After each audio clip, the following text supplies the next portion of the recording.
आज आज रात्री 11 वाजता ग्रँड सितारा हॉटेल. नाही आपण यू अँड मी, आपण दोघंच फक्त. अरे एवढा वेळ वाट बघायला लावणार आहेस? नाही ना.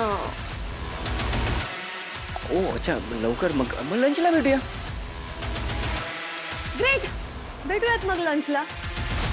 तसंही मला राहावलंच नसतं एवढ्या उशिरापर्यंत. मला तर फक्त तूच दिसतेस इथे तिथे सगळे. बघ असं वाटतं की या रूम मध्ये पण तूच आहे, सगळीकडे तूच तूच तूच. हे छोटे विचार आणि अशा छोट्या डोळ्यांनी दुसरं काय दिसणार रे? Naughty boy. नॉटी तर मी आहेस, कळलंच आज. आता भेटूनच कळेल ना तू किती नॉटी आहेस ते. Bye the way me location पाठवते तुला. पिक करायला येशील ना मला? हा लगेच पाठव, मी भेटतो तुला पटकन. हा मम्मा डोंट वरी. अगं मी तर वाटच बघतेय सत्य समोर येण्याची. सगळे काय माझ्या युवी सारखे लॉयल नसतात. खरे खरे. लवकर रेडी हो, मी वाट बघतो तुझी. ओके मी येतो पिक करायला. Okay mama. Yeah see you at the meeting. Yeah bye. See you soon. अरे मम्माशी बोलत होते. मग तुला विचारलंय कोणी? मी सांगितलं आपल्यात कसं सगळं क्लिअर असतं. आणि आपण काय त्या तारिणी केदार सारखी थोडेच आहोत. आपलं कपल कसं लॉयल कपल आहे हेच सांगत होते मी मम्माला. युवी तू कुठे बाहेर चाललास? आता ऐकलंस ना फोनवर, मीटिंग आहे. बोललो ना फोनवर, अजून काय वेगळं सांगू? युवी अरे 11 वाजता ती मुलगी येणार आहे ना. आणि तू तर म्हणाला होतास की छान पॉपकॉर्न घेऊन बसणार आहे म्हणून. अरे मला असल्या फालतू गोष्टींसाठी वेळ नाही, जरा शांत बस आता. युवी अरे काल तर तू बोलला होतास मला. एकदा नाही म्हटलं तर कळत नाही काय का तुला? युवराज भाऊजी. आले मांजर आडवी. तर आजचं काम तरी नीट होतंय की नाही काय माहिती. अच्छा बाहेर निघालात का? बरोबर. त्याला कुठे जायचंय हे त्याचं तो बघून घेईल. तू तुझ्या नवऱ्याकडे लक्ष दे ना. ए युवी तू थांब ना रे प्लीज. जरा बघ इतरांचे नवरे काय काय गुण उधळतायत ते.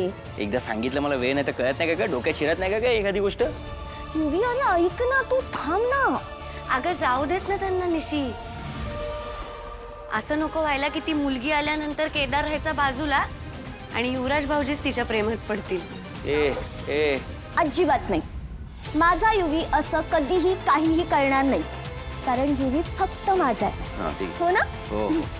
माझा युवी मला सोडून इतर कोणत्याही मुलीकडे कधीच बघणार नाही. एक कारण माहितीये का काय? अरे कारण केदारचा भाऊ असला ना तरी तो केदार सारखा नाहीये. अरे मुलगी जरा गप्पा बस ना. युवराज भाऊजी विसरला असाल तर आठवण करून देते माझ्या बहिणीशी. हा नीट वागतो, एकदम मस्त वागतो. आता जरा घाईत आहे, मला फक्त येऊ दे, जाऊन मज्जाच करतो बघ. एकदम खूप लाड करतो हिचे. आता फक्त उशीर होतोय मला, जरा थांब. अरे याचं जाऊ द्या रे बाई. तुला माहित तो नाही विषय संपला आता. अरे पण टेक्नो हा फोन. युवराज परत याच नंबरवर फोन करेल. तुम्ही दोघं सांभाळून घ्या. इम्पॉसिबल. का? अगं म्हणजे मी व्हॉइस चेंजरने तुझा आवाज काढू शकतो, पण तुझी स्टाईल टोन ती कुठून आणू? Techno it's very simple. तुला फोन उचलायचाच नाही. तू मेसेज कर ना. तू मेसेज कर की mom and dad is irritating मी किंवा खूप लेक्चर झाडतायत वगैरे. तू जसं तिला मेसेज करतो तसा फक्त याला मेसेज करायचा. सिरियसली? येस. आणि बाकी कमांडर आहेतच. त्यांचं लग्न झालंय. त्यांना एक्सपिरियन्स आहे रोमॅन्टिक कसं बोलायचं. हा म्हणजे काय हे बोलतो आईन मी. तू नको टेन्शन घेऊ. झालं मी जाते, नाही तर केदारच्या घरी आमच्या प्रेमाची बोलणी सुरू होईल. बाय. अरे ही पण गोष्टी ऐकत नाही. हा तुम्हाला रोमॅन्टिक बोलायला जमणार आहे ना? अरे म्हणजे काय टेक्नो तू समजतो काय रे? तुला तो कॉलेजमध्ये असताना मी तो अशा रोमॅन्टिक शेवटचा आय लव्ह यू कधी बोलला होता बहिणींना? हा 11चा अलार्म का? 11चा अलार्म का लावलाय? तारिणी अजून कोण लावणार? हे असे नसते उद्योग हिला सुचतात. नाही ताई मी नाही लावला. मी लावलाय अलार्म. का लावलास का? मम्मा एवढी महत्वाची व्यक्ती येणार आहे आपल्या घरी. मग वेळ नको ना चुकायला म्हणून. काय ग कुठे आहे तुझ्या नवऱ्याची गर्लफ्रेंड? गर्लफ्रेंड नाही, मैत्रीण.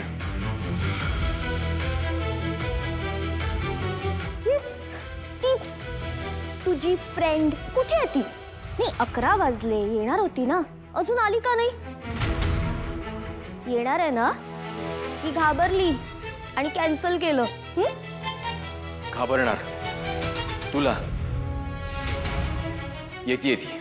कुठे आहे ती? अरे फोन निश्चिता ती येणार आहे ना, आणि ती आल्यावर तुमच्या मनातले सगळे प्रश्न तुम्ही तिला विचारू शकता. पण एक गोष्ट लक्षात ठेवा, ती आपली गेस्ट आहे आणि तिचा अपमान झालेला मला चालणार नाहीये. अपमान रेवा सहनच करत नाही.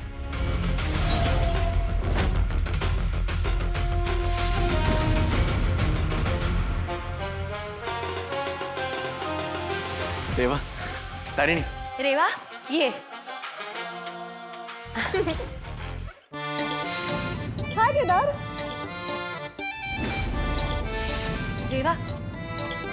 हीच का ती केदारची? हो, केदारची मैत्रीण मीच ती. रेवा. माझं चुकलं. या रस्त्यावरच्या मुलाकडून चांगल्या वागण्याची अपेक्षा ठेवली मी. रेवा रेवा. अरे तारिणी, घरात होता. सुसंस्कृतपणाने वाग जरा. चहाची टपरी नाहीये ही, घर आहे आमचं. हो, तुमचं घर. मग केदारचं सुद्धा घर झालं ना? म्हणजे केदारला काय भाकरीच्या तुकड्यावर आणलाय का? रेवा जरा मुद्द्याचा बोल. Respect. Respect. Respect is reciprocated. हो ना ताई?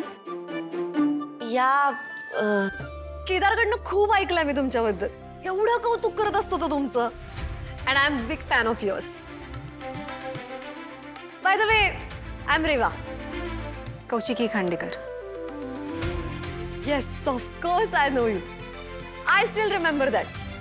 ज्यांचे विचार मोठे, स्वप्न मोठी, त्यांचं जग मोठं. आणि ज्यांचं जग मोठं, त्यांचं मनही मोठं. माझा interview. Yes, global achievers award speech. Yeah you are an inspiration ma'am. Really nice to meet you. Same yeah. मी तुला सगळ्यांची ओळख करून देते. या हा, पद्मिनी खांडेकर सासूबाई. हो, नाही, यांची काहीही लागत नाही. Okay, come down. नो सासूबाई, मी आपलं अंदाज बांधत होते. अंदाज बांधण्यापेक्षा आधी आमच्या प्रश्नांची उत्तरं दे. ज्याच्यासाठी तुला इथे बोलवलंय. देणार, सगळ्यांच्या प्रश्नांची उत्तरं देणार. पण त्यासाठी आधी तुम्हाला मला काहीतरी द्यावं लागेल. तुला आम्ही द्यायचं. पाणी. म्हणजे बाहेरून आलेल्या माणसाला पाणी नाही देत का? Extremely sorry. म्हणजे ऊन खूप वाढलंय ना म्हणून. सॉरी खरंच सॉरी. तुला माहितीये ना केदार, काय पाणी नाही म्हणणाऱ्या माणसाचा पुढचा जन्म बेडकाचा होतो. तुला हवाय का? म्हणजे विचार के, just checking, you know. Sorry. Please बस. नाहीये please. Thank you so much. That's so sweet of you. You welcome.